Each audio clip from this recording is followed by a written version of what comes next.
Jakie to jest auto? No doskonałe!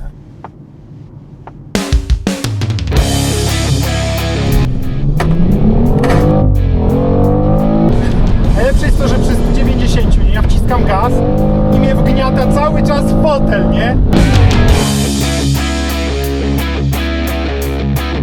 Tutaj po prostu zahaczasz już o pewnego rodzaju, pokusiłbym się o stwierdzenie, perfekcję. Przyznam, że rzadko jeżdżę w zakrętach 220. Wstępuję do kościoła BMW. Kocham to po prostu, będziemy wszystko omawiać przy wnętrzu, tak? To, o czym wspominałem w innych filmach, po prostu kładziesz telefon i zbania luki. No więc, przejebćmy się i zobaczymy, jakie tu będą pierwsze wrażenia. Ciężko to lusterko się reguluje, z skokami takimi jak taki stary kran. Gruba kierownica bardzo. Twardy, wygodny fotel, twarde, mocne trzymanie boczne. No reakcja na gaz mi się bardzo podoba. Wciskasz gaz i czujesz, jak to leciutko chce jechać. Bo za tym takim, wiecie, natychmiastowym newtem z silnika 17 koni oczywiście idzie ruch samochodu.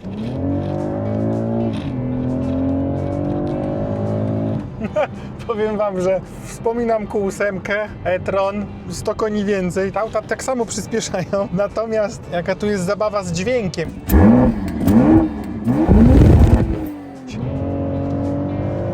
Na lusterkach już słyszę szumy, już przy 120. Czy ja mam szyby niedomknięte? Nie, mam ochotę sprawdzić, czy mam szyby niedomknięte. Jest tu gdzieś szum taki, który mnie zaskakuje przy tej prędkości. Dosłownie nic od podwozia. Powiem wam, że mam wrażenie, że jadąc przepisowe, prawilne, pobożne 120 szwajcarskie, masz wrażenie, że jedziesz 30 i masz ochotę od razu pojechać 200 tym autem.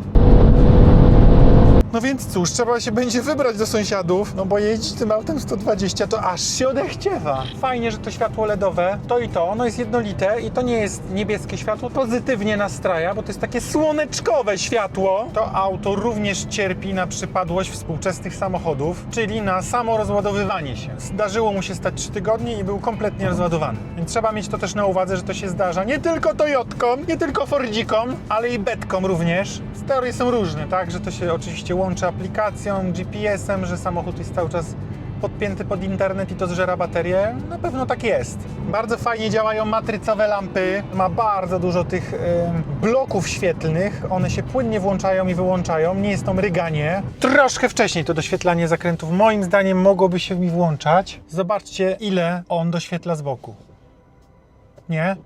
Tu sobie ewidentnie żeglujemy, zerowe obroty silniczka, on się bardzo płynnie załącza i wyłącza. Lubię ten wynalazek, że płyn na szybę idzie po prostu z wycieraczek, nie na szybę, a nie jest wtryskiwany z zewnątrz. Fotel na trójce mnie nie parzy, kierownica na trójce też nie jest jakoś wybitnie gorąca, no ale to na tym nie będziemy gotować jajka. Podoba mi się wyprofilowanie maski, ona ma takie jakby kanty. Trochę syndrom Santa Fe, który jest pudełkiem, albo jakiegoś Defendera i to powoduje, mimo że tym autem jadę pierwszy raz, ja czuję bardzo dobrze, gdzie mu się kończy przód. Fajnie jest wyciszone to podwozie i to nie jest też skastrowany odgłos podwozia, tak? Zupełnie wyciszony. Słyszę, po czym jadę i jest to taki spokojny odgłos w tle, kulturalny. Jeździmy sobie już na letnich oponach Goodyearkach, na 21-calowych feluniach. Mamy tu auto w zasadzie nowe, 3,5 tysiąca ma przejechane kilometrów, oznak zużycia żadnych. No ale widzicie, nie? Furka fajnie brzmi, mocno przyspiesza i co robisz? Już cię korci, nie? Jest to dla mnie kompletnie nieznany system. No i zobaczmy, ile czasu zajmie mi wyłączenie przypomnienia o przekroczeniu prędkości. Widzę tu jakiś domek. Ustawienia Fahreinstellungen, Warnung bei Tempo Limits. Szybciutko mi to poszło. A widzicie, Tempo Limit mogę sobie po prostu wyłączyć, trzymając set na kierownicy i to już jest wyłączone. Mamy skrót na kierownicy. Płynnie to bardzo działa. Mam też wrażenie, wiecie co, że ma jakąś powłokę, taką, że się łatwo po niej jeździ palcem. Może to kurz? Nie w ciemię bici tworzyli to auto. 9.4 mam cały czas spalanie. No to jeśli chodzi o pierwsze wrażenia, no to jest jak z kobietą życia, nie? Rozumiem przyjaciela, który nie zmienia aut z BMW i rozumiem dlaczego. No, cudowny samochód na pierwszy rzut oka. Zobaczymy, czy to jest auto rodzinne, czy to w ogóle może być auto rodzinne. Na malutkie to mi się nie wydaje, że jest, ale wielkie to też nie jest. Dziękuję. Do jutra. Są głosy, że ten samochód ma tanie plastiki. Pytam się gdzie. Ten element rzeczywiście nie jest popisowy, ale to jest druga, osobna strefa dmuchawy dla samego kierowcy. Nie jest może estetyczny, ale to w ogóle znika w tym wnętrzu. W innych wersjach to rzeczywiście jest najtańszy plastik, ale tutaj, czy to jest najtańszy plastik? Tu mamy piano black, boczek. To jest twardo miękkie. Tu jest taki podłokietnik a la skóra, oczywiście. Tu nic nie trzeszczy, tak? Na dole jest plastik fantastic. Tu mam jakiś taki fajny materiał. To jest, słuchajcie, na 100% ekoskóra, bo to sprawdziłem. I ona jest miękka, jest przyjemna, natomiast fotele są pieruńsko twarde i tu mają dodatkową regulację. Tu się napompowuje poducha i cię trzyma jeszcze mocniej. Mamy regulowany zagłówek, również w tę stronę, tak? Nie tylko w górę i w dół. Tak, fotele są bardzo premium. To mi się nie podoba, że ta klamerka pasa kierowcy jest taka cieniusieńka. Tak wygląda ta przepiękna, gruba kierownica. Jak tak dalej BMW pójdzie, to ja już nie zamknę tu dłoni niedługo na niej. Natomiast zobaczcie, te oprzycia podwójnymi niciami. Pięknie. Piano black się palcuje jak czort, natomiast to są fizyczne guziczki. To nie jest dotyk. Brawo. Manetki muszę zjechać niestety. Zobaczcie, tu jest włączony plastik. Ten plastik jest tani. Rzeczywiście, tutaj aż gryzie mnie w palec. Te manetki są, słuchajcie, jak jakiś tani gadżet do komputera po prostu. Do takiej kierownicy, którą chłopcy sobie tam jeżdżą, wiecie, w grach komputerowych. To jest chyba najsłabszy element w ogóle. Zobaczcie, z jakiego taniego to jest plastiku. Masakra po prostu. Nawet on tutaj nie jest równo wylany, ta druga. To w ogóle ma lekki luz i to nie robi dobrego wrażenia. Klameczki, świetnie, że normalne, nie żadne wysuwane. Natomiast posłuchajcie, jak drzwi się w tym samochodzie zamykają.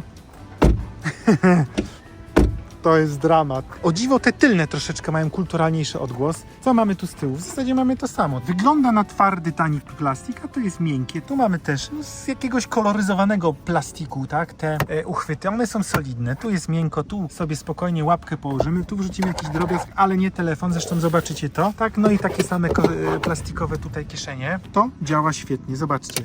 I mnie się nie zdarzyło tym tutaj nie trafić. W tylnej kanapie mamy takie same piękne materiały. Tu mamy uchwyty na jakieś akcesoria. Mamy tutaj podłokietnik. To kiedyś może wydawać dodatkowy odgłos. Jakbyście szukali, co wam tu się telepie, to. Mamy fajnie rozwiązane izofiksy, nie zgubimy tych klapeczek. Mamy tu kieszonki. Sam za sobą siedzę spoko. Do sufitu to uchwyty na akcesoria, na siatkę przedzielającą od bagażu. W tym miejscu i w tym miejscu też od bagażnika. Tylna kanapa niestety nie ma żadnej możliwości regulacji. Ani pochylenia, ani przesuwania do przodu i do tyłu. Mamy tutaj trzecią strefę klimatyzacji. Sterujemy sobie nawiewem, czy góra, czy dół. Tu mamy górę, można ją zamknąć osobnym kółeczkiem, tak? Można ją regulować, więc regulujemy sobie nawiew tu na górze i tam na nogi. Do tego mamy podgrzewane 3-stopniowo zewnętrzne siedzenia i regulujemy sobie osobno w trzeciej strefie klimatyzacji. Powiem wam, że kiedy to tak sprawnie działa, zaczynam być przekonany do tego minimalizmu, nie? Zobaczcie, tu jest porządeczek, tam na ekranie mamy dostęp do tej klimy, nie mam jakiegoś z tym problemu. Mam problem z tym piano black, niemniej jednak mamy tu wypustki, tak? Czyli znajdziemy te guziki nie patrząc na nie, i sobie tam wtedy możemy sterować podstawowymi, ważnymi funkcjami, jak na przykład Iconic Sounds. To jest haptyczne, tak? Położysz na tym łapę, nic się nie dzieje i jak dotkniesz, dopiero się coś dzieje. Bardzo wygodne, że mamy tu pod paluchem od razu dla kierowcy regulację głośności. Podstawowe pytanie, czy mógłbym tu dłużej jechać? Nie mógłbym, bo chciałbym jechać tam. Jeśli chodzi o telefony, wspominałem o tym już w wielu testach. Raz, dwa i po sprawie. Szyba jest bardzo blisko. W porównaniu ostatnio do Toyotki CHR, mojej kochanej. To tutaj bardzo dobrze umieścisz bliziusieńko, jeśli jesteś na przykład właśnie uberowcem i stać cię na X3, to sobie tu umieścisz telefon, tak? Indukcja jest chłodzona, słychać ją nawet troszeczkę, jak tam sobie szumi. Jak sobie siedzisz z tyłu, tu w drzwiach, tak? Wyrzucisz sobie telefon. On oczywiście będzie latał. Tam też się zmieści. To jest ten duży, więc małego już nie ma co wrzucać. Nie możesz go sobie tu wsadzić, tak? Tu jest tyle miejsca. Wystarczyło to przedłużyć, wszedłby tak, byłoby też najlepsze rozwiązanie w zasadzie dla pasażerów z tyłu. Mamy tu siatę. Wrzucimy sobie zatem ten telefon bez problemu za nią. Słabizna ta siata, tak? Nowy samochód, a ona już jest taka, tandetna kompletnie. To się rozciągnie jak jelito podczas wsadzania tam kiełbasy. I tyle. 1,5 litrowa. Termosik półlitrowy. Z przodu dziękuję po temacie. Jak jesteś okularnikiem, no to gdzieś musisz położyć okularki. Położysz sobie je gdzieś tu, w tym schoweczku. Zobaczcie, jaki to jest malusieńki. To nie jest duża przestrzeń, aczkolwiek okularki, dokumentacja, tak? To spokojnie tam jeszcze wejdzie. Podłokietnik nie jest regulowany na górę. Jest za to miękki z każdej strony, obszyty tą samą ekoskórą, świetnie. No i co my tu mamy? Taką, ojejku, tą przestrzeń, nie? Półokrągłą, no co tu będzie? Może to ma jakiś sens, słuchajcie, że się przedmioty mniej będą przesuwać? Może, nie wiem. W każdym razie jest tu malutko miejsca. Dopiero tutaj mamy port 12V. Także okularki tu wrzucisz, no tak, żeby mieć ogląd, jakie to jest duży iPhone 16,5 cm. Co do uchwytów na napoje, mamy tutaj takie rozwiązanie, takie ograniczniki. Dobrze to działa. Spód dużego, małego, każdego kubeczka, każda kawa tu spokojnie spocznie i się nie rozleje. Tak wygląda półlitrowy termosik. Jak tam se lubisz pić jakąś kawkę czy herbatkę w długich dystansach, natomiast przyznam szczerze, że ergonomicznie ma to plus i minus, dlatego że mam dostęp do biegów i wszystkiego, napoje mi tu nie przeszkadzają, natomiast jak już tam położę telefon, no to z kolei przy większym napoju, większej kawie, jak lubicie, to ten dostęp do tych telefonów tam będzie ograniczony. No ale mamy dwa te uchwyty tutaj, tak powiedzmy, więc możemy sobie położyć z prawej strony i wizualny też dostęp, tak, cały czas będzie. Niestety duży minus, nie rozumiem dlaczego, że to się nie odsuwa tutaj, nie? I słońce Cię będzie naprawdę razić. Jesteście skazani zatem na chiński gadżet. Tu zobaczcie, jakie lekko niedopracowane, tak? Spod tej lampki tam już naprawiłem, tak? No ale ten materiał, no prędzej czy później znowu się wysunie, tak? Malusieńkie te lusterka, mini. Ten daszek jest w pełni plastikowy, natomiast sufit, tak? I boczki są już obszyte materiałem. Decha, tu zobaczcie, jest obszyte, to jest wszystko miękkie. Może, no spoko plastik, on jest taki lekko gumowany. Nie wiem naprawdę, czego tu się można w tym wnętrzu doczepić. Na przykład może tylko tego elementu, nie? Który jest naprawdę z taniego plastiku. Ale ja na niego tylko patrzę. No i jak już na niego patrzę, chciałbym, żeby to po prostu było troszeczkę ładniejsze. Ja tu widzę, gdzie ten plastik się kończy, on odbija nierówno światło. No widać tutaj spasowanie takie naprawdę. Dałbym coś takiego w miejscach, gdzie nic nie widać. Natomiast cała reszta, no tutaj mucha nie siada. Zobaczcie, on jest nawet miękko zamocowany. On nie jest na sztywno, tu nie ma co skrzypieć. Nigdzie. Zobaczcie. Nigdzie. Często jest tak, że jak dotykasz pierwszy raz, to coś skrzypnie. Czekajcie, zamknijmy te drzwi w ogóle.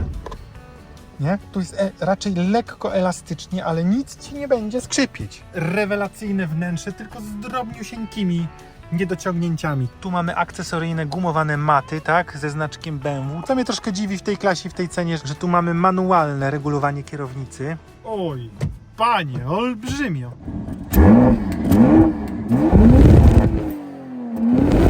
Wydech w trybie Efficient, bez podbijania dźwięku, czyli Iconic Sounds. Wyłączamy. Stłumione to jest mocno. Tu mało słychać, są szyby w ogóle otwarte. Ale pięknie brzmi. Teraz zrobimy z Iconic Sounds, czyli z tym podbiciem nawet tych klap. Mamy już takie lekkie basowe uderzenie. No i zobaczmy sobie w trybie Sport, bez Iconic Sounds w środku słychać, tak?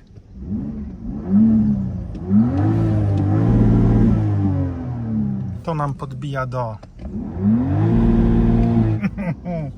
i z Iconic Sounds.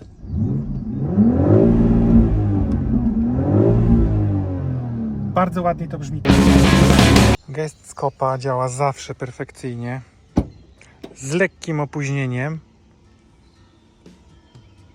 To jest najciszej otwierająca się klapa, z jaką miałem do tej pory do czynienia. Taki wita nas bagażnik. Z tego co widać, nie obiecuje zbyt wiele na wysokość, ale mamy tą roletę, którą możemy ewentualnie na coś wyższego nałożyć jeszcze i zaciągnąć. Do tego można ją zdjąć i to jedną ręką i schować pod podłogą. Mamy miejsce na zapasówę i na przykład dywaniki letnie. Raczej bym powiedział dojazdówę, tak? To jest tylko tyle. To jest waliza grande, raz, dwa, trzy, nie więcej. Na szczęście wchodzi ona pod tą roletę. Tak to wygląda na płasko. Z boku mamy jakieś tam haczyki. Możemy sobie tu coś wrzucić za tą siateczkę, która w ogóle jest lepsza niż ta z tyłu na siedzeniach. Mamy port 12V, haczyki na zakupy w ilości 2. Tam również z tyłu mamy haczyk i tam mamy haczyk. Hak wysuwa się w pełni automatycznie.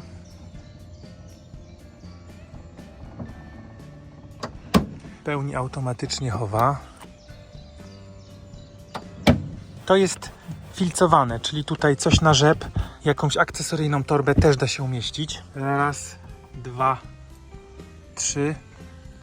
Tu mamy trójkąt, wygodnie. To jest rama od samego wózka, dużego wózka gondolkowego, więc tu na długość bardzo fajnie wchodzi. I można jechać na spacer. Tutaj można tą gondolę jeszcze tak wsadzić, tak, no w różny sposób. Są jakieś opcje.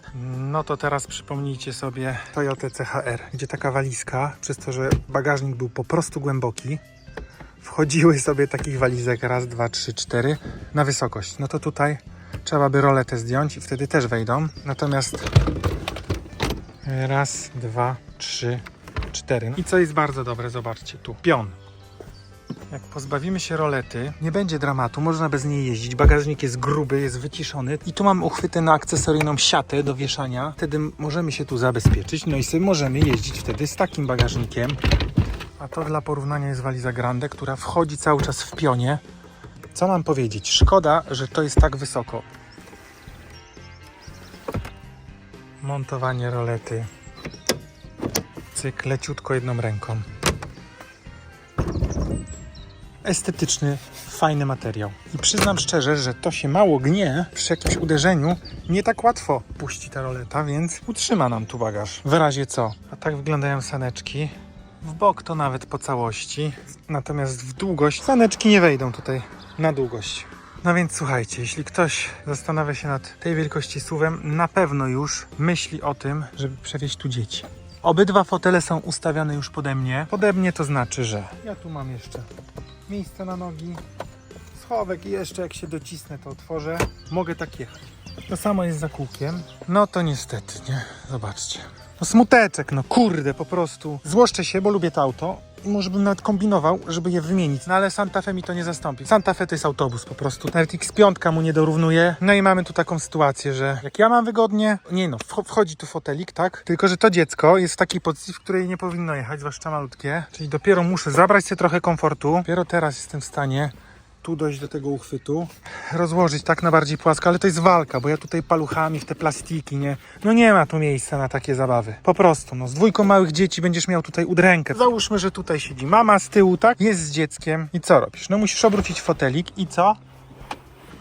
I jest na to miejsce, moi drodzy. Czyli mamy szeroką kabinę, natomiast tu jest za mało miejsca. No chyba, że kierowca jest mniejszy. Słuchajcie, zmieściłem się tu. Dupsko mi bez problemu weszło. Tu oczywiście klasyczny problem z barami. No ale jak mamy mniejsze tu albo w ogóle żadnego, no to w takiej konfiguracji oczywiście ja sobie tu mogę nawet sporo czasu jechać. Z dwoma mniejszymi, żeby był paradoks, byłoby mi tu wygodniej oczywiście, jak jadą tyłem.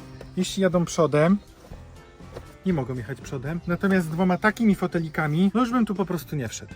Z przodu niestety nie ma Isofixa. Może można dokupić. Spodziewałem się, że tak, bo w niemieckich samochodach to często jest opcja. No i jak to zazwyczaj bywa, z tego typu fotelikiem nie ma najmniejszego problemu. To jest fotel, przypominam, ustawiony pode mnie, tak jak ja tu miałem nogi, no to dziecko też tu będzie miało miejsce na nogi, tak. Fotel można regulować tylko tak. Zwróćcie na to uwagę, jeśli chodzi o kąt pochylenia, tak? Na przykład w Santa Fe możesz siedzisko pochylać tak i tak. I jeśli fotelik ma zły kąt, no to go doregulujesz. Tutaj fotelik ma tylko jeden kąt. Tak to idzie. Za to przyznam, że drzwi otwierają się no wystarczająco szeroko. Tak ja tu mogę spokojnie operować, żeby te foteliki wsadzać. Jeśli w tym rzędzie pojadą dłudzy ludzie, powiedzmy więksi, bo kierowca jest większy, na przykład tatuś jest duży albo mamusia wybitnie, to zawsze możemy zastosować jeszcze taką konfigurację. Pod warunkiem, że da się dokupić Isofix, albo ty zgodzisz się na to, że zamontujesz fotelik tego typu na pasach. No to zobaczcie, ten fotel jest całkiem sporo odsunięty do tyłu. Tu to dziecko ma miejsce na nóżki, a tu mamy fotelik malucha, który bez problemu się jeszcze rozkłada i w zasadzie mamy jeszcze tu miejsce na to, żeby przesunąć to do przodu i powiększyć przestrzeń tamtemu. Tu cię czeka to, co w poprzednim modelu Ki, nie? Że te drzwi zawsze musisz poprawiać. Plus, jak już je dociągam albo chcę jeszcze raz trzasnąć, to włączam tą blokadę szyb. Przypadkiem nie chcę tego włączać, już jest włączona. No i odgłos tego, no, widzicie? Do poprawki. No i niech tradycji stanie się zadość. Pokażę wam to auto brudne. Czarne fele oczywiście, pierwsze będą brudne. Tu dużo z nadkoli szło. Tu w to miejsce w ogóle też trafia mocno brud. Nawet się bałem wczoraj, czy tu nie było coś uszkodzone, tak? Bo stąd walą po prostu kamory. Tu się rysuje, tak? Kiedy łapiesz łapą.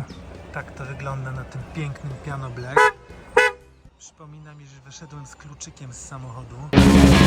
No więc jedziemy sobie dzisiaj do Davos, bo lubię Davos, bo znam Davos, bo wiem, gdzie tam można sobie fajnie pobrykać, gdzie można ładnie pofilmować. To jest moja pierwsza jaskinia w Szwajcarii. Dużo tu jest takich autostradowych udogodnień, które nie są udogodnieniami irytującymi. Do tego się zalicza na przykład to, że oczywiście kamera rozpoznaje nam tutaj znaki. Jadąc na tempomacie adaptacyjnym, on mi sugeruje, tak, że rozpoznał 100. Załóżmy, jestem nastawiony na 120 i zaraz obok tego rozpoznanego 100 pojawia się opcja set, więc jak ja wcisnę set, on mi przejmie prędkość 100. Górki nam już tam się oczywiście pojawiają. Kocham Sankt Moritz, ale kocham również Davos. To jest w ogóle taki, kojarzycie gadajkę, nie? Nieustraszony Knight Rider, tym Pontiaciem takim Firebirdem czarnym, nie? No to tam ten Pontiac miał takie migające światełko i to była taka mowa ciała tego Pontiaca. No to tu taką mowę ciała mamy w tym panelu. On nam świetlnie sugeruje, co się właśnie odbywa, tak? Na przykład, jak se tutaj machnę sport, to ten panel się wyłącza z tych kolorków ustawionych wcześniej, podświetla na czerwono, sugerując już całej wsi dookoła, że jadę na sporcie, tak? Bo tego nie da się nie zobaczyć. Zróbmy sobie oszczędnościową jazdę. Dzisiaj na zimnym przejechaniu 20 km mam spalanie 9,4. Zobaczcie, na przykład jak puszczam kierownicę i on widzi, że ja się czymś innym tutaj bawię, tak, to na pomarańczowo, zgodnie z tym znaczkiem, pokazuje mi, żebym tą kierownicę złapał i jak ją tylko dotknę, on już mnie wyczuwa, wykrywa i przestaje się złościć. Zwróćcie uwagę, że to auto jest Formułą 1, tak, ma te 5 sekund do sety, no ale do 50 ma 2,11, a Kuga ma 2,7. A na co dzień ja przyspieszam do 50, a nie do 100. Więc Kuga jest niesamowicie zrywnym samochodem. Różnica M50, który ma 398 koni, jest 200 koni mocniejsze, do 50 wynosi 0,6 sekundy. O, teraz mi na czerwono, nie? Przesadziłem z nietrzymaniem kierownicy. Zaczął już mi awaryjnie hamować. No zagadałem się, ale jechał tak bardzo przewidywalnie, tak bezpiecznie, że mogłem sobie na to pozwolić. Nie? No zobaczcie, to jest wspaniała Formuła 1. Jak mam pojechać na dalszy dystans, to nie biorę Kugi, biorę Santa Fe. Santa Fe to jest świetny krążownik autostradowy. No i Santa Fe wskoczyła jako takie naprawdę pierwsze auto rodzinne u nas. To jaki miałby być powód, żebym zmienił któreś z tych aut na X-Trójkę? W Kudze na co dzień, przy miedzy, spalanie 5 litrów i w dół, albo w ogóle jeszcze mniej, schodzę do 2/3 na prądzie. To jest w ogóle absolutnie nieosiągalne, żeby to auto tyle przejechało na prądzie. Także Betko, walcz tutaj o moje względy. Nie mam powodu. Nie mam racjonalnego argumentu, żeby takie auto wziąć i wywalić na nie oczywiście jeszcze więcej kasy niż na te, co są. No nie zastąpi mi ten samochód z małymi dziećmi, małymi dziećmi. No Santa Fe, tak? Jeśli chodzi o kolumbrynę rodzinną, no nie zastąpi mi, tak? To musiało być uniwersalniejsze auto i niestety X5, która jest większa, która posiada również podobne cechy doskonałości, również mi nie zastąpi, tak? Wiecie, co mi się jeszcze podoba? Że ja mogę tego potwora wybudzić, nie? Ja sobie żegluję teraz. Powiedzmy, że niejasna jest do końca sytuacja, czy ja będę musiał depnąć, czy nie. Widzicie, co ja zrobiłem? Zrobiłem coś takiego. Wciskasz raz gaz do dechy i go od razu puszczasz. On się wkręca na obroty. I w tym momencie, kiedy uznajesz, że musisz przyspieszyć, przyspieszasz kompletnie bez zwłoki. Toyotka była to taka miłość prawilna, nie? Kobiety z mężczyzną, powiedzmy. Tutaj byłaby bardziej hardkorowa miłość, bo to jest facet, nie? Ta fura. I to taki z wielkimi jajami. Także tu ta miłość jest taka jak w tej piosence Bad Romance albo Another Love. Aż poczułem się troszeczkę Another Love w stosunku do tej Bety, aczkolwiek to też jest chyba żeńsko, nie? Beta. To BMW czy ten BMW? Nie wiem. No tutaj jest taka, powiedzmy, LGBT plus minus. Takie nie wiadomo, czy to jest on, ona, ale kochasz. Wiem, że tym samochodem da się zejść na autostradzie do tak nawet poniżej 8 litrów, co jest genialnym wynikiem, jeśli chodzi o V6 w ogóle, tak, 3-litrową. I tutaj to auto było obciążone, 3 osoby, pełen bagaż, tak, dla nich. Także mamy tu samochód uniwersalny. Przyjemnie nim się spokojnie jedzie po autostradzie, przyjemnie nim się jedzie po takich pięknych tutaj mostkach, lekko wiejskich, krajowych drogach, tak? Tam sobie w te góry będziemy wjeżdżać. Oj, góry! Mamy tu jakąś tajemniczą kamerę. Kamero, co ty nas tutaj śledzisz? Trochę taki Orwell, nie? Nie wiesz, czy patrzy ekran na ciebie, czy nie. No ale dożyliśmy tych czasów i jeszcze żyjemy.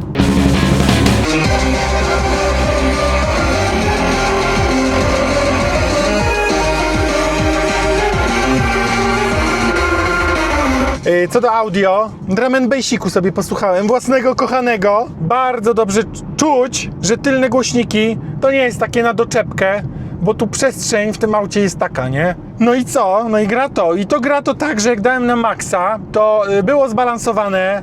Bas mi gdzieś tam prawie, że spod nóg dochodził. Fajne to było. Nie było przesad. Ja tu w equalizer nawet nie muszę wchodzić. Spełnia swoją funkcję, czyli daje olbrzymią radość z słuchania muzyki. Harmonik. No takie coś nas tu wita. No i czujesz, że żyjesz. I to ostre powietrze. Jak ono smakuje. Ruszymy sobie przed tymi państwem. No, troszkę miękkie te hamulce, bym powiedział. No, rwie mi się ten samochód do jazdy. Dobrze mnie trzyma fotel, bardzo, no ale to czuć, nie, że on tutaj jest nadmuchany. Nadmuchałem se go, bo mogę, te boczki. I powiem wam też szczerze, że zaskakuje mnie właśnie zwrotność tego auta. Gdzie tam się jedzie? O! L'arrête. Nie byłem nad tym jeziorkiem. Dlaczego? Sobie pojadę tam. Nie, i zobaczcie, ja tutaj zawracam. No normalnie pół pasa potrzebowałem tylko. Podkrywamy trochę tu wsi. O, jaki piękny kościółek. I jaki to? Ewangelicki.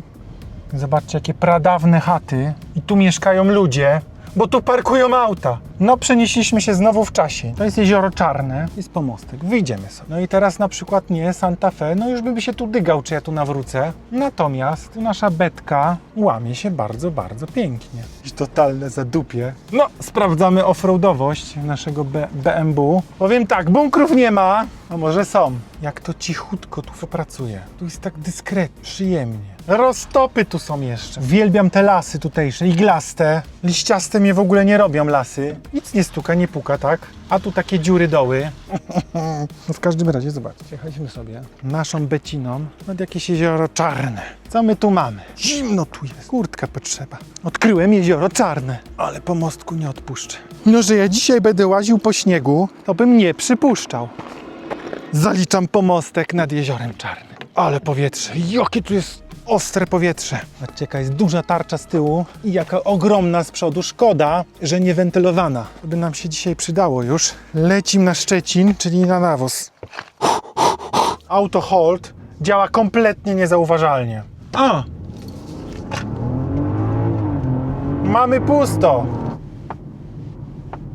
Coś mi tu strzela w tym fotelu.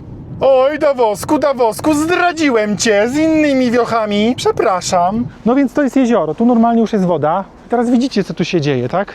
Mamy czas roztopów. Cały ten śnieg spłynie nam.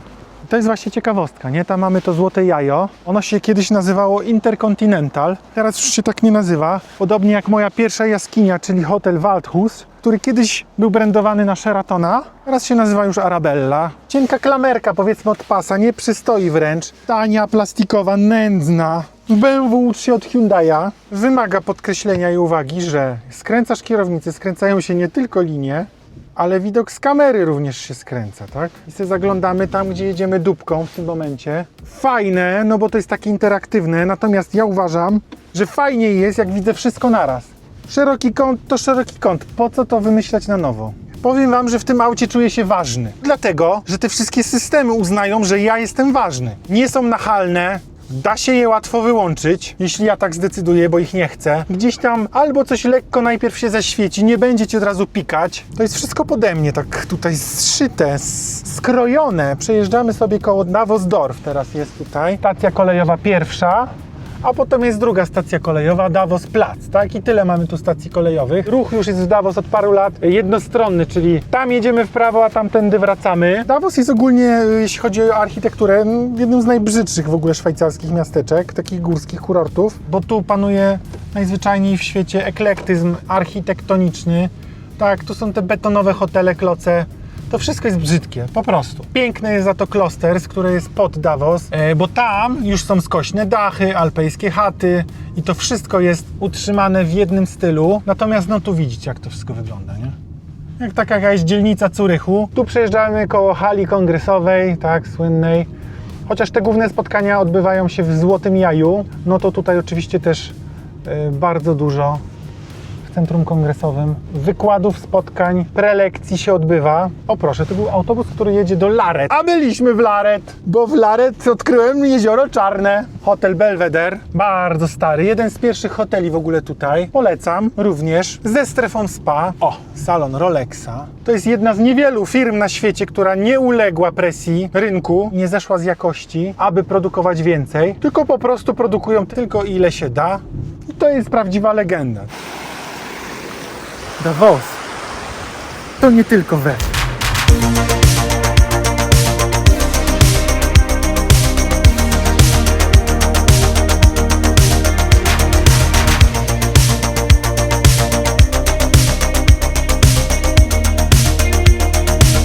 Zjedziemy sobie z tego Davos. Cóż tu się może zdarzyć? Ano może się zdarzyć właśnie ten element, nie? Odbijał mi tu światło totalnie w gały. Powiedzmy to jasno, dźwięk tego silnika to jest absolutna poezja, to jest balsam dla uszu. W każdym elektryku, choćbyś wsadził tam tysiące generatorów dźwięku, no nie będzie to samo. Jesteśmy w tunelu, a co wszyscy tu robią, no to wiadomo. Jest lekuchno, ucywilizowany bym powiedział. Zjechałem teraz z Przełęczy.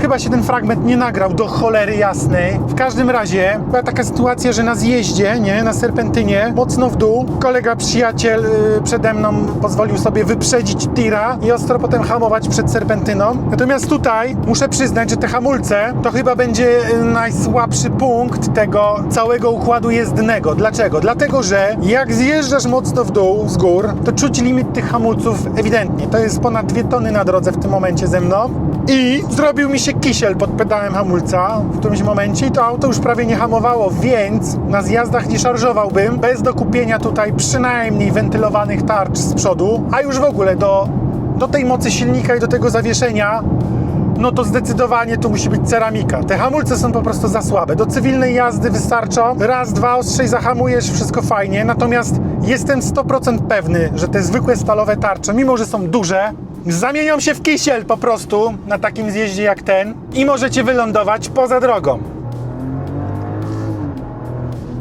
Bardzo szybko zmienia też biegi. Nice! No dobrze, zjechaliśmy sobie z Davos.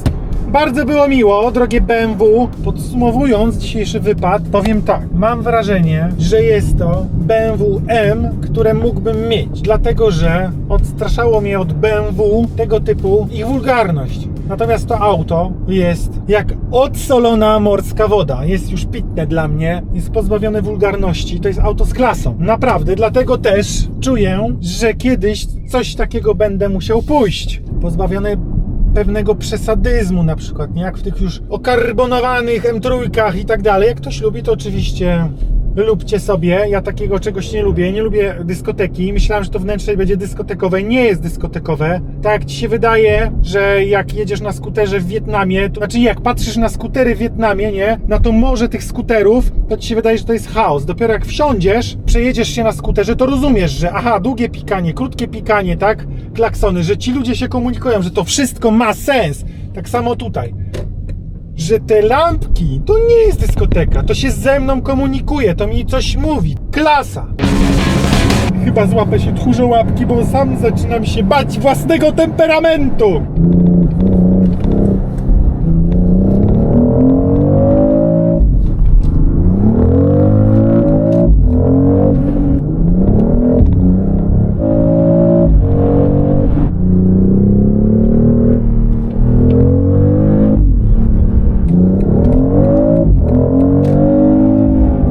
W tym aucie czuję się jak gość z klasą, a nie dres z kasą. Świetnie działa w górach, właśnie tryb sport w skrzyni, nie?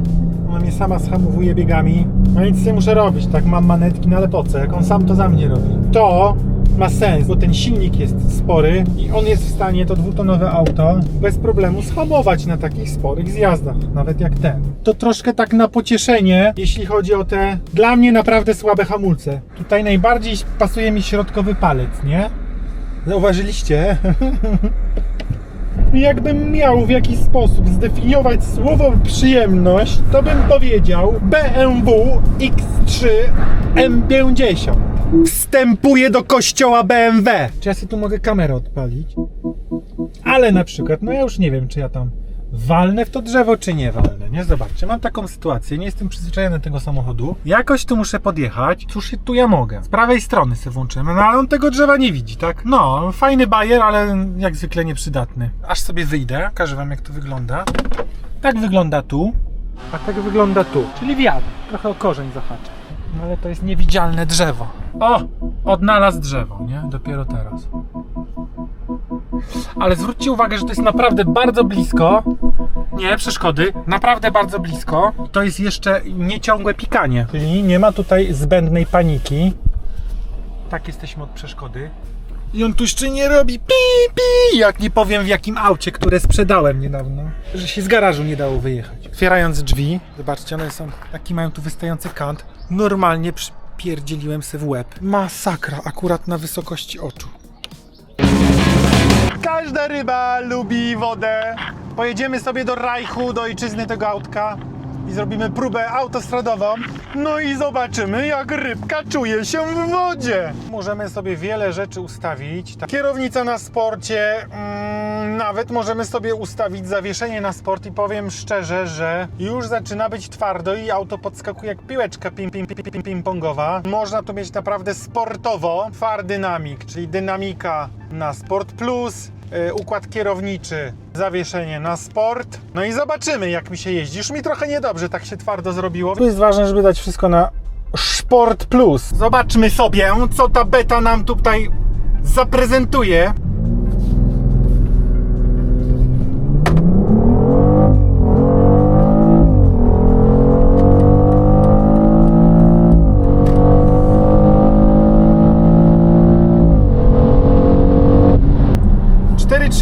z launch control. Urywa fajnie, dużo fajniej niż w jakimś elektryku to się wszystko odbywa. Ciekawe, światła awaryjne cichną po jakimś czasie, w ogóle ich nie słychać, one tylko migają. Dobra, robimy sobie zdrowe 0-200. Hamulec!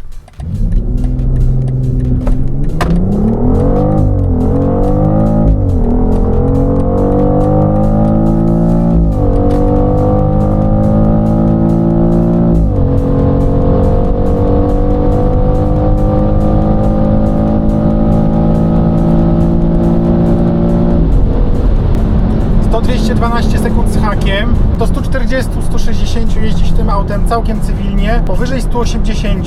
Spodziewałem się troszkę czegoś innego. Jest przyklejony, ale nie aż tak, jakbym się spodziewał. Tak, bo ten asfalt jest naprawdę słaby, tak. Jeszcze tutaj raz.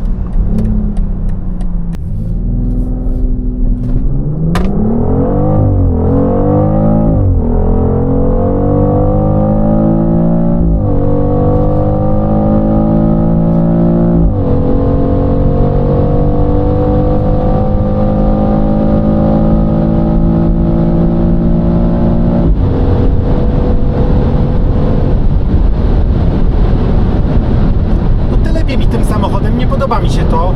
On miał świeżo zmieniane opony, ale tu głównie chyba chodzi o ten asfalt, tak? Tu jest dużo lepszy asfalt, rzeczywiście. Dobra, no to lecimy dalej.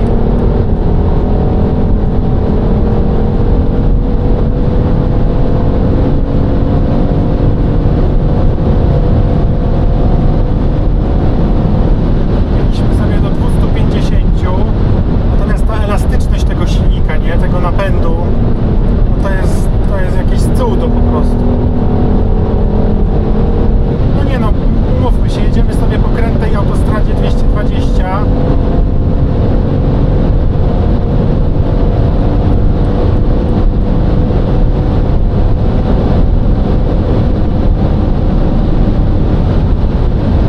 No 250 widzicie, to jest konstant, tak. Najlepsze jest to, że przy 190, nie? Ja wciskam gaz i mnie wgniata cały czas w fotel, nie? no to nie jest to co w innych autach, nie? Jakiś 200-250 konnych, że czujesz przy 200, że zaczynasz dobijać do 230. Tutaj 250 osiągasz bardzo, bardzo lekko. Natomiast no trzeba mieć gdzie jeszcze pojechać więcej. Jak widzicie, troszkę autek jeszcze mamy mimo późnej pory 22 w kierunku Stuttgartu. Na lekkich zakrętach 200 to w ogóle nie czuć. Masz wrażenie, że jedziesz 120 innym autem. Jest to lamparcik tutaj autostradowy. Aż mam ciekawość, kto mnie tam ściga z tyłu. Puszczę go. Widzę jakiś zawodnik. Całkiem. Co to jest? Jakiś Volkswagen. Podświetlony z przodu. Cóż to jedzie?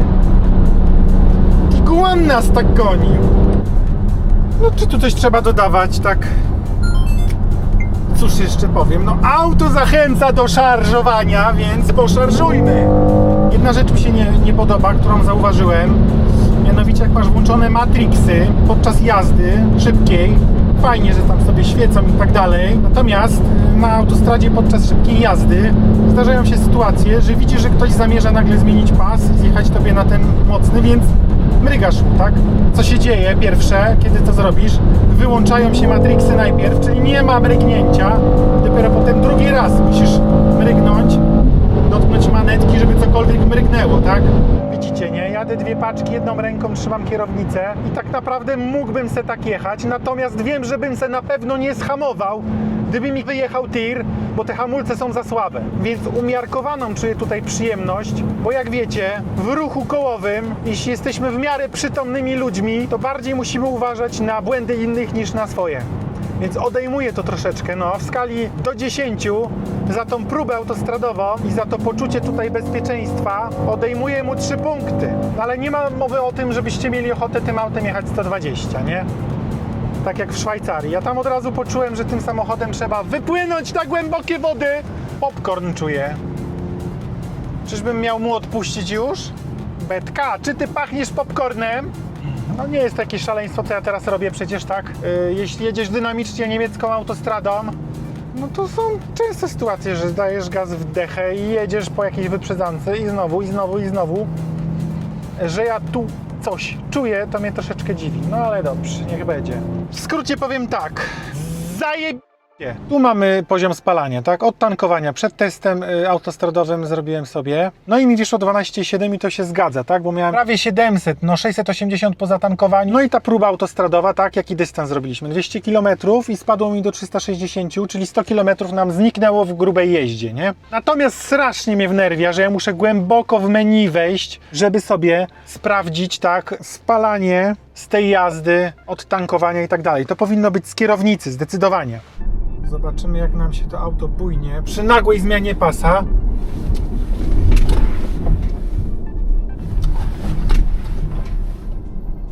No ja się tu czuję bardzo bezpiecznie przy tym manewrze. Zobaczmy na Sport Plus.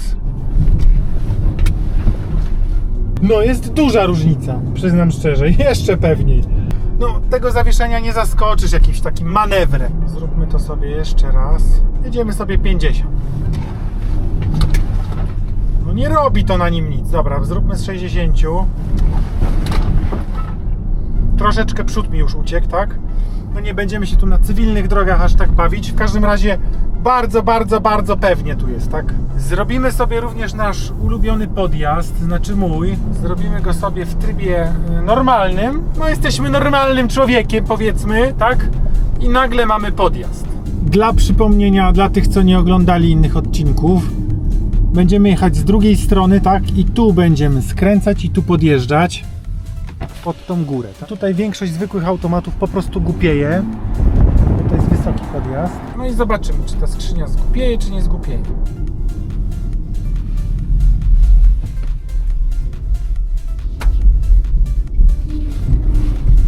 Samochód kompletnie zgłupiał. Kompletnie, ja nawet nie mogłem podjechać. Masakra, zgubił trakcję i wszystko. No jeszcze tak źle to nie było. No nic, zobaczymy jeszcze raz w trybie sport. Zdarzyło mi się tu innym autem zablokować ruch, tak? Bo po prostu skrzynia automatyczna zgłupiała.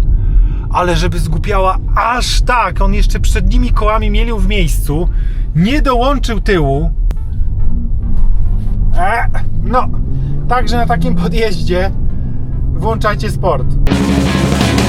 No to słuchajcie, jeździliśmy tym autkiem po górach, po nizinach, po miedzy, po mieście, po wsi, po drogach krajowych, po autostradach, wszędzie. Jakie to jest auto? Niebezpieczne dlatego, że można się w nim bardzo, bardzo rozkochać. Oczywiście w tym napędzie szczególnie. A pojedziemy sobie. Można tutaj przekroczyć jezioro Turyskie promem. Zobaczycie, jak to fajnie i krótko trwa. To nasz stateczek, który nam oszczędzi 25 minut czasu. Tak to wygląda tutaj. Opuszczamy sobie Mailen. Tu mamy sobie normalną kabinę. Tu mamy kapitana. Tam mamy nasze piękne winnice nad jeziorem Turyskim. To się nazywa oczywiście Goldküste, dlatego że tu upada najdłużej słońce.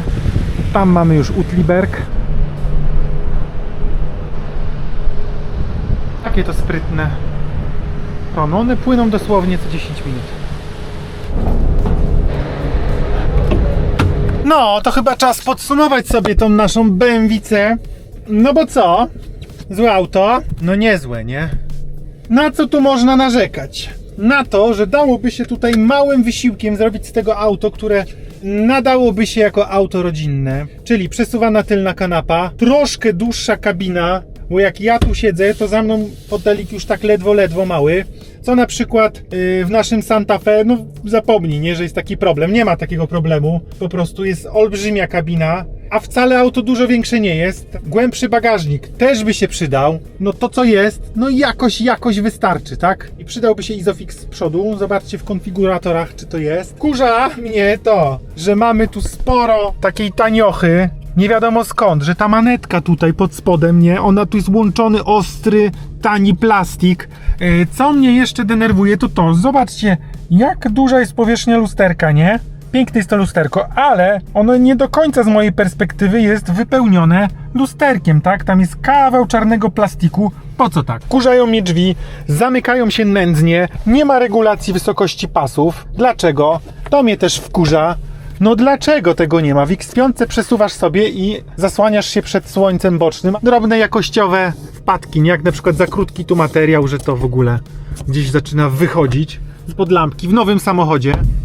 Całe to piano black. Ciężko to wyczyścić, bo w momencie, kiedy siedzisz w samochodzie, wsiadasz do niego sobie, często się aktywuje infotainment w ogóle, tak? I już myjąc to, czyszcząc, przecierając, klikasz jakieś funkcje i zmieniasz sobie coś w samochodzie. Bardzo, ale to bardzo przeszkadzają mi hamulce w tym samochodzie. No normalnej jazdy wystarczają, da się z tym żyć. Natomiast wiadomo, że takim autem będziesz przyspieszał i będziesz chciał ostro hamować, a te hamulce są naprawdę nie do tego. Zamówcie sobie jakąś ceramikę albo przynajmniej tarcze wentylowane. Lubię we własnym aucie troszkę więcej rzeczy wozić. Różnych. To jakieś chusteczki, to jakieś jedzonko zapasowe, jakieś tam takie ciasteczka pakowane czy coś. Wiadomo, w dłuższej trasie to się wszystko przydaje, no a tutaj niewiele się zmieści. Denerwuje mnie w fotelu. W kierowcy jest tak samo, ale pokażę to na pasażera. Tu. I to jest częsty kłopot tych wszystkich foteli, że jak mamy wysuwany tutaj ten element, to tu mamy dodatkowy garb. I ten garb uciska mi, zgadnijcie co? Nie mają tego kobiety! Jak już mam być czepialski, no to szyby jeżdżą wolno. No i chyba tyle. No to teraz przejdźmy do tego, co mnie w tym aucie fascynuje. Zdecydowanie napęd, brzmienie tego napędu, to jak to auto przyspiesza, już nie tylko jeśli chodzi o tą liczbę, nie? 4,34, którą udało mi się bez problemu wykręcić i była powtarzalna, tak? No to o dźwięki, nie? On mógłby mieć 6 sekund do setki i jak tak brzmią te silniki, no to po prostu, no poezja. Podoba mi się bardzo to, że ten generator, który tu jest zamontowany, ten Iconic Sounds, jakby mam wrażenie, że podbija to, co jest, nie generuje czegoś innego, nie? Czyli w V6 nie robi mi z niego bulgotania V12. Podoba mi się, że tu istnieje ergonomia, tak? Mimo że to jest dotykowy panel, to ja tutaj mam takie rowki. Ja jestem w stanie zupełnie po ciemku wymacać to i dotknąć przycisku, który znajduje się nad tym. Podoba mi się infotainment, że jest prosty, że jest przejrzysty, że działa błyskawicznie. Tu jakichś w ogóle lagach to nie ma mowy. Podoba mi się to, że czuję się tutaj jako człowiek i jako kierowca po prostu ważny.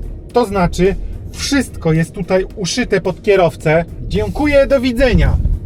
I już jesteśmy po drugiej stronie. Nie, że ten samochód tu wizualnie się ze mną komunikuje dodatkowo, no to jest level master, już powiem, jeśli chodzi o to, i tu mnie nic nie irytuje pod tym względem. Podobają mi się właśnie odgłosy tego samochodu, mimo że on jest dobrze wyciszony.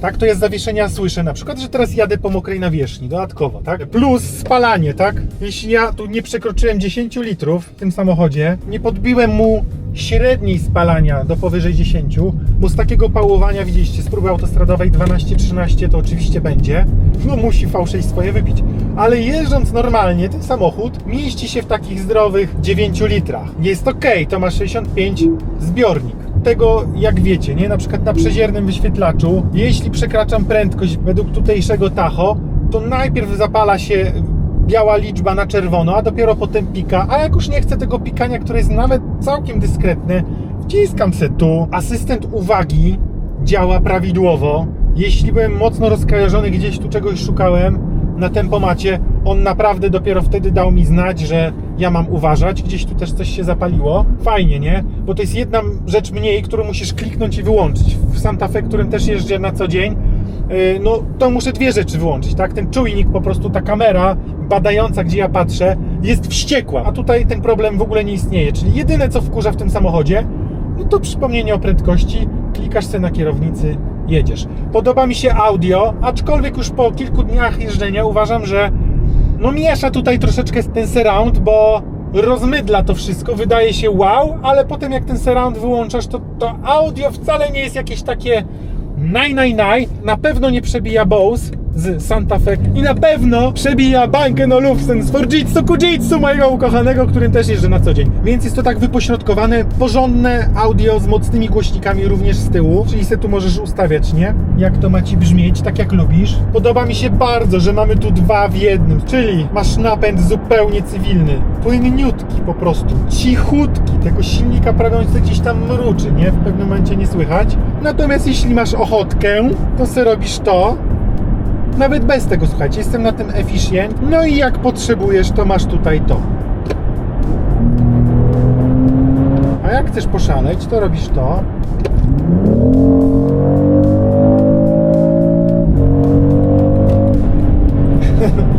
I się uśmiechasz, prawda? No co, no to jak to się prowadzi? Jak to się prowadzi? Jeszcze raz, jak to się prowadzi? To jest po prostu... No znacie kogoś, kto krytykuje ten samochód za to, jak on się prowadzi. Podoba mi się w ogóle, że to jest takie szerokie, nie jest przesadzone, tak? Są samochody, w których to jest po prostu aż wulgarne, no masz wielki tablet, no po co? Łapę musisz podnosić, tak? Jest nieergonomiczne. Ja tutaj se łapę opieram tu i wszędzie się dostaje, tak? Przede wszystkim chodzi o to, że w aucie trzęsie, tak? Jeśli chcesz konkretną funkcję trafić, opierasz palec i pewnie trafiasz w tą funkcję. Jak na dużym tablecie chcesz coś trafić i ci buja, to możesz nie trafić, tak? Więc ma to sens. To jest, uważam, to też Santa Fe wprowadziło, wszystkie BMW teraz mają taką wysokość wyświetlacza i nie więcej. Jeśli chodzi o mnie, no to przeszczepić ten napęd po prostu do Santa Fe. Jestem szczęśliwym człowiekiem. Nie zapomnijcie, jeśli wam się ten materiał spodobał i inne materiały wam się podobają, zasubskrybować checklisty oraz dać łapkę w górę. Motywuje mnie to oczywiście jak każdego normalnego człowieka z normalnym ego, więc za każdego lajka, za każdy komentarz, czy pozytywny, czy negatywny, dziękuję z góry. Pozdrawiam serdecznie i do następnego!